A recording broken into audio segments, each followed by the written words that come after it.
Hello and welcome to the Amped EV podcast. I am David Sickles. I am the editor for The Buzz. And I'm Jason Morgan, content director for Fleet Equipment.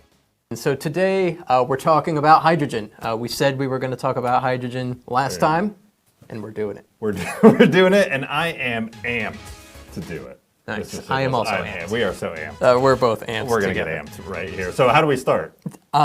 I think we should start basically just by saying, what is hydrogen? What is hydrogen? How is it any different than battery electric when it comes to, vehicles? Yeah. Let's start there. I don't know. I don't really know what hydrogen is, except it's everywhere. I was never really good at chemistry. And so when people talk about these elements, I understand it in theory, but apparently it's everywhere. It's all around us. You can get it out of everything. Let me get a little more specific. Okay, all right, good. Hydrogen fuel cell. Oh, fuel cells, right, the fuel cells. Well, that's a different matter, and I know all about those. So they take this mystical thing called hydrogen that other people understand, and not myself, but in the chemistry world, they understand it. Mm-hmm.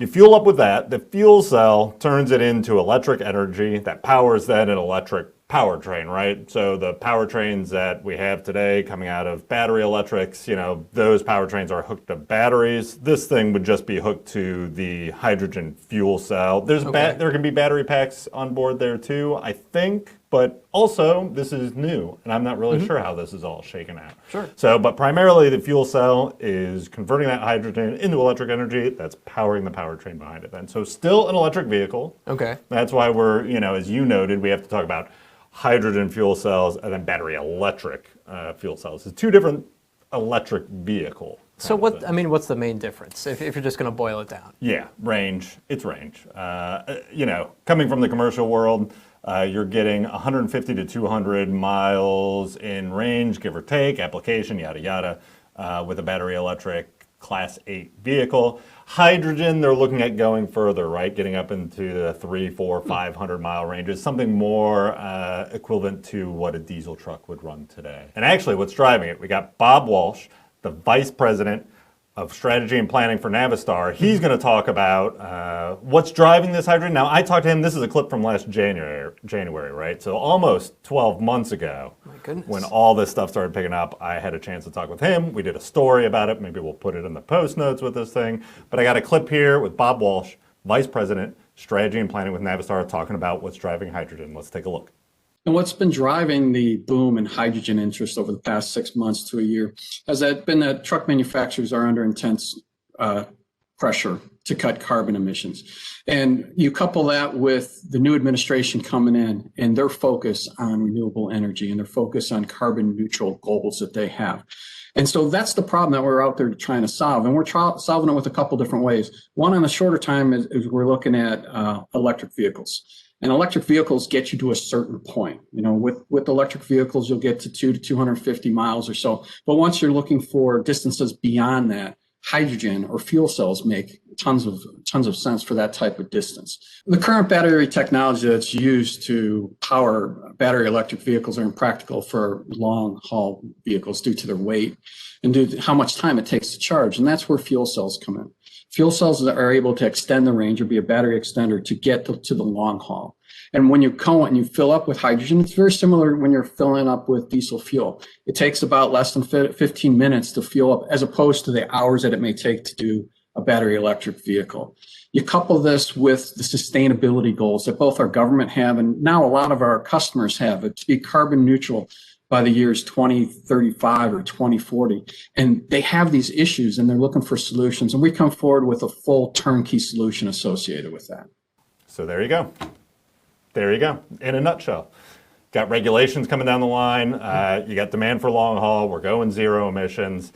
You look at what Freightliner has announced at 2039. They're going to have zero emission product lineup. Volvo in 2040, zero emission lineup. You got to have an answer for the long haul.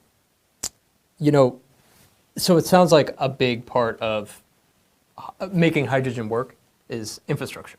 Just like battery electric. Right. But my understanding is that the infrastructure is not quite as far along with hydrogen as it is with battery electric. There's this group, it's called CARB, the California Air Resources Board. Right. It is a Yes, regulatory board. we know them well Yes. in commercial. They are driving a lot of this change. Absolutely. They just released an analysis not too long ago, stating that in California, the hydrogen fueling network for passenger cars Okay.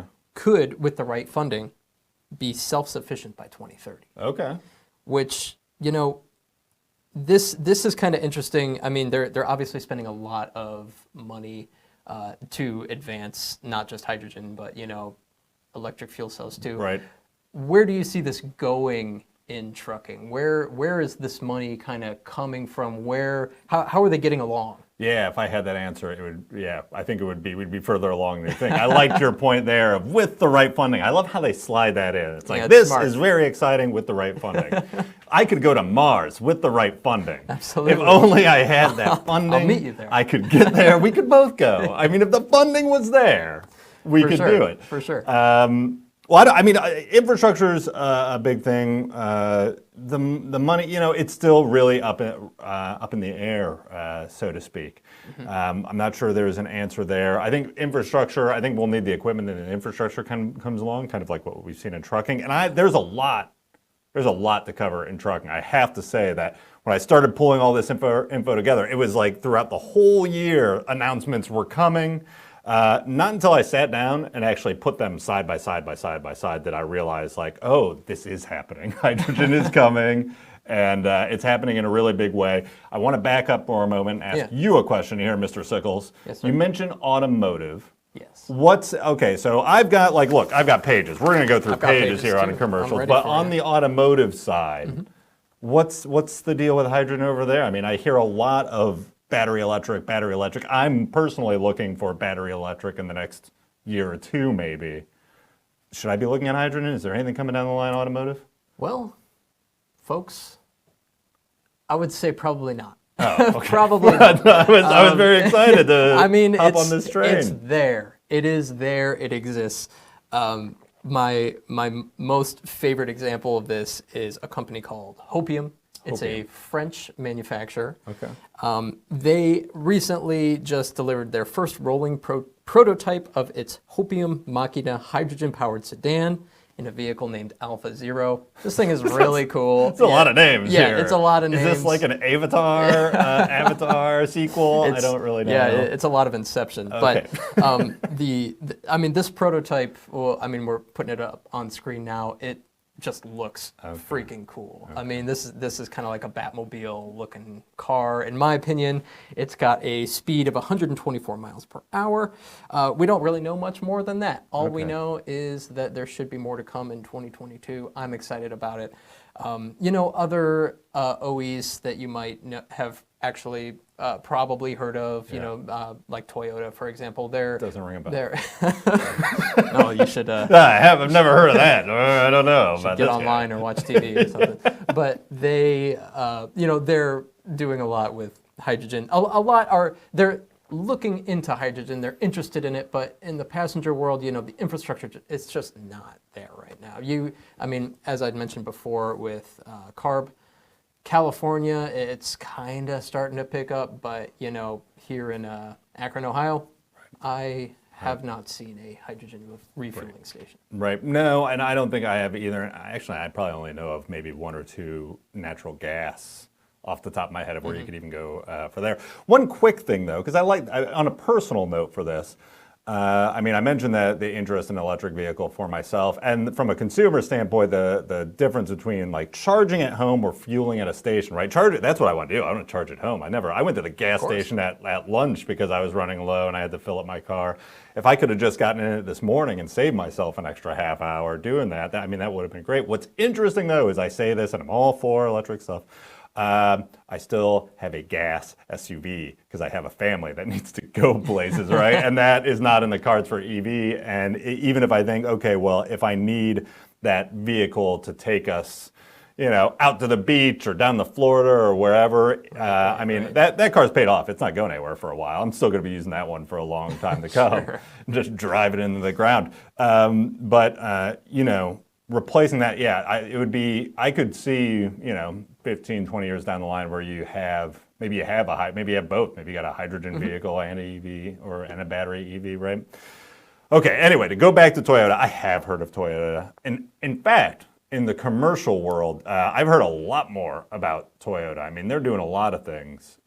So to go back to ACT Expo, right? I know I tout this show a lot, but I mean, there was a lot going on there, and I'm still unpacking it from August and September.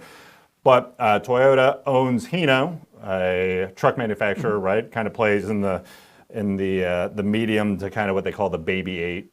Class 8 vehicle size, right? But they had their XL8 Class 8 hydrogen prototype on display there.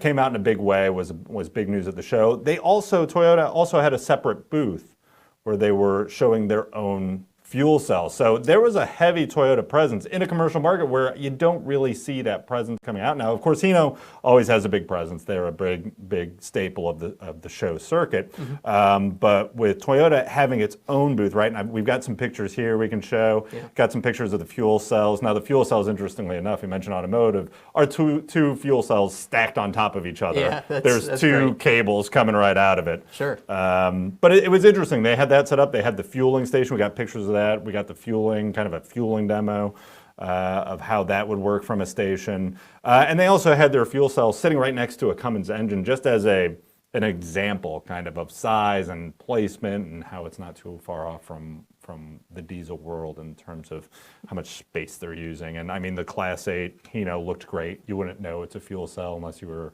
starting it up and driving it around. So lots going on there. And of course, I would be remiss if I didn't mention that this doesn't come out of nowhere. Toyota's been working with Kenworth for a long time now to develop a hydrogen truck. Our very esteemed and missed former managing editor, Alex Chrissy, he's gone. He's left the fleet equipment world on the bigger and better things as a titled editor in his own right here. But back in 2019, he had a chance to ride in the Kenworth Toyota hydrogen fuel cell truck. So there's been a lot going on for a long time in the development of this. It's not coming out of nowhere. Yeah, sure. I've actually got my own notes on Toyota here. They came out recently saying that they're kind of making a dedicated line at the Toyota Motor Manufacturing Kentucky facility, where they're going to be assembling integrated kind of dual fuel cell modules. Right. They've obviously been interested in hydrogen for a long time. Right. And I think we're seeing some of the repurposing of that technology from automotive in the heavy duty. One quick asterisk on the Kenworth thing. The biggest news there with Toyota and Kenworth was they put in 5 hydrogen-powered fuel cell trucks and a fueling station at the Port of Los Angeles here this past year. Really cool. We can drop a link to that too. But just to show that it's happening, right? Yeah. It's happening. Yeah. Moving on. I do want to I'll jump around a little bit. Yeah. I'll jump around. You mentioned the Toyota, you mentioned the stacking, right? Yes. We're seeing the same thing with, or to a degree, kind of a similar strategy with GM. And they've partnered with Navistar to take 2 of their fuel cells, put it together, and put it in a Class 8 truck. So Navistar has partnered with GM. They're going to be putting together a vehicle with JB Hunt, and I'm going to check my notes on this one, but 1H2. So I have to check notes because it's a new name, lots of new names in the industry, right? 1H2 is the infrastructure partner. So they will be putting the infrastructure in for JB Hunt to move these trucks around. So definitely interesting partnerships there. The whole industry is kind of full of a host of interesting partnerships trying to get all this off the ground right now. And speaking of partnerships, I've got my own partnership that I wanted to talk about here. I'm not a part of it, but there is the Hydrogen Heavy Duty Vehicle Industry Group. Okay. It's comprised of Air Liquide, Hyundai, Nel Hydrogen, Nikola Corporation, Shell, and Toyota. Okay. And they have all recently kind of come together. They signed this agreement for to standardize hydrogen heavy-duty vehicle high-flow fueling hardware components. Okay. What exactly that means, you got me. Yeah. I'm not sure. I don't know if it has, like when you got a battery electric vehicle, they've all got their own kind of plugs and everything. I don't know if that has anything to do with it. That's kind of what comes to my mind, but I could be way off. Yeah, I mean, the fueling is similar to diesel in like the amount of time and the range, but yeah, I think the specifics are still up for grabs. I got that partnership beat though. I feel like we've now devolved into that Jaws scene, like I should throw my leg up here and look at that scar. There we go. But I think the biggest arguably the biggest, or maybe most eyebrow raising, as I just did, as I raised my eyebrows, partnership that we've seen in terms of bringing hydrogen to the market in the commercial world is obviously cell-centric. Cell-centric. I mean, Yes. this was, so, okay, if you're just hearing this first, welcome. We're glad to have you. This is a partnership between Daimler Trucks and Volvo Trucks, two very fierce competitors Absolutely. in the space who decided, let's do a joint venture, let's get together, develop a fuel cell, we'll call it cell-centric. It'll be a supplier to both brands.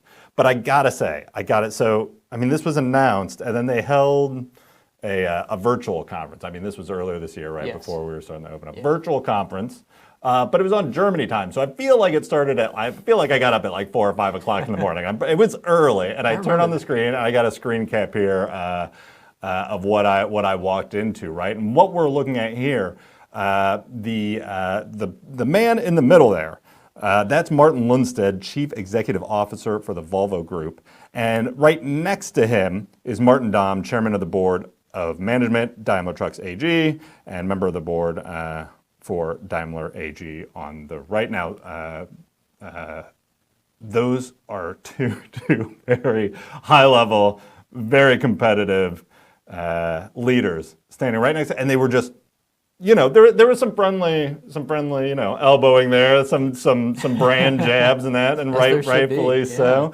But also both walking in line in the overall strategy of we're going to need hydrogen. They have very, as I mentioned at the top, specific goals and really forward-thinking goals to have emissions-free lineups by 2039 for Daimler and 2040 for Volvo.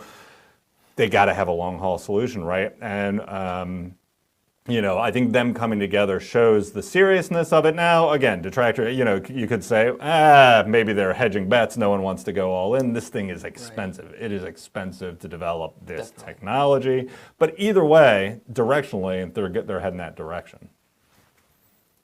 I just keep thinking of like if like you're making a Big Mac and you're putting like Wendy's square patties on it, you know, like that. This is the kind of partnership we're talking about. Wait a minute, are you saying you'd prefer Wendy's meat on the McDonald's assembly line? Honestly, yes, what? I would. Yeah, but if I'm being honest, but I mean that's what's coming to mind with this. It's such a crazy partnership that I would not have expected at all. But it makes a lot of sense whenever you start to think about the actual expense that's going to go into the R&D of this kind of thing. Right. Well, and the fact that it's set up as its own joint venture. It will be supplying fuel cells for sure to both Daimler and Volvo, but it could also potentially supply the industry at whole, right? Yeah. I mean, they are now kind of just a supplier. You look at what Cummins and Eaton had done with their joint venture, bringing together the engines and transmissions for that integrated powertrain here.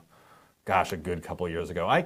Whenever I say a couple of years ago, I'm like, oh yeah, like 2 years ago. No, but no, I mean, it's about 4 years ago. You know, I just haven't aged. Time continues, but I just haven't aged. It's amazing. It's amazing. Refuse to believe it. But so you're seeing these things come along, and when you start putting them right next to each other, right? I mean, you got cell-centric wanting to deliver fuel cells. Again, it's also worth noting that both Volvo and Daimler, because we've talked to both of them. I know you've talked to Daimler as well. I've talked to Daimler and Volvo. They are both very specific that they are still competitors in the market. They still build their own trucks. There are differences in the trucks. There are different value propositions, and how they meet their customers' needs are different and valuable in their own right. It's just a supplier agreement that's going to bring the fuel cells in. But when you start lining all these up, right, we start ticking off the timeline of when they want to develop these things and when they want to bring them to the market and who's partnering with who and how they're all doing this. I mean, you really do get the picture. I was surprised. I was like, oh, wow. You know, because we had an announcement in January, you have an announcement in April. You don't really feel it as like when you line it all up here that it's really happening. It is a lot. You're right. When you actually look at kind of the hydrogen landscape as a whole, it really is. I mean, it's moving. Right. Yeah, still, you know, to your point, a lot of questions. I mean, we could talk a whole bunch about infrastructure, right? I mean, that's a whole nother episode that we'll talk about later. We haven't even mentioned new names in the industry. I mean, you dropped Nikola there a little bit. They've had their ups and downs, but I think they're on their way back up. I talked with Hyzon Motors not too long ago, that story. We had an interview with the CEO there. That went up here recently and has gotten a lot of traffic, right? And then there's stuff like making hydrogen out of trash, right? You can take trash, garbage, I'm talking literal garbage, and through some sort of alchemy, produce hydrogen that's just, fuel that you would put in the truck, right? So lots to talk about here, still lots of unknowns. I kind of feel like hydrogen is in the commercial world now where maybe electric trucks were 3 or 4 years ago, kind of before everybody started announcing their electric trucks. You kind of had a buzz. There were hints of it. People would put like little logos up, like you had the e-Cascadia logo teased at one point. You had the Volvo VNR electric kind of shadow outline for a while. I feel like that's where we are with hydrogen. In the next 2, 3, 4 years will be really telling as that comes off the line. I don't know if you remember when the Matrix came out. I do. And their kind of marketing campaign was, "What is the Matrix?" Yes. And it was all shadowy. I feel like it's a little like that. What is hydrogen? Yeah, what is it? Yeah. Well, we'll find out. Yeah, we'll find out. You'll be my Neo to the person still just eating steak in the Matrix. Yeah, right. For explaining this to me. But I will take, whatever pill you need me to take. Whatever pill it takes. The red or the green, the red or the blue, whichever is electric and hydrogen and whichever is electric and battery. Sure. We'll just down them both, I guess. Oh, yeah. That'll be an exciting next episode. Yeah, we'll see. We'll see. So I kind of want to wrap this up, asking a question that, I don't know, maybe it's simple, maybe it's not, but why is the trucking industry so interested in hydrogen over battery electric? Why use hydrogen for kind of the long haul over battery electric for the last mile delivery kind of scene? What's kind of the difference there? What are we looking at? Well, again, let's go back to range, not just range, right? Because we mentioned that. So hydrogen would be a double the range at least. You'd be up in the 400 or 500 miles on a fill. I guess you call it a fill, right? That's what you call it. When it's a tank and you fill it, it's not charging. We'll say that. We'll say, maybe that's something those people on the board could figure out. What's the jargon for this? I'll get a hold of the board. Talk to the board members. The other part of this, that's not to say you couldn't do this with a battery electric truck. You could go 400 or 500 miles with an electric truck. The batteries would just be so heavy you couldn't load it with anything, right? Oh, so we're talking about weight. So you're adding way too much weight to make, at least right now, as we stand here on the edge of 2021 and we look down into 2022 where technology is right now, it's just not feasible. It's not feasible. I don't think it would be feasible in the next 10 to 15 years. I could be wrong for battery technology and prices to come down and the technology to come up, right? Because kind of what happens, prices come down, but then the better batteries are just more expensive batteries. So if you're going to get that cost parity to diesel, you're going to find battery electric in those shorter routes. And then if you really want to be aggressive, you got to get there.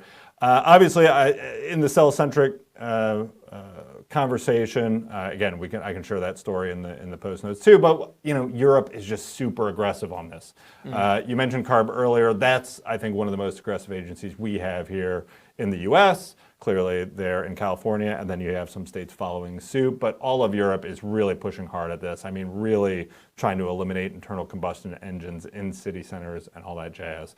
So the way these global companies, they're global companies, they have to develop at scale. So will we see hydrogen in Europe before it comes here? That's probably a good bet. But if they're paying for it to go there, it's going to come here for sure, too. They have the technology. They need the scale. It'll come here to North America. Makes sense. Yep. Well, that's all I got on hydrogen. How about you? Whew. It's a lot. It was a lot. And it was a actually, lot, I lied. man. We still have a lot more on a lot hydrogen, but we're going to save that for another time. This was fun. Yeah, This was fun. I'm Thanks for being Ann. I am also Ann. We are Am. And I think that's it. So you can be amped too next time. We'll see you then.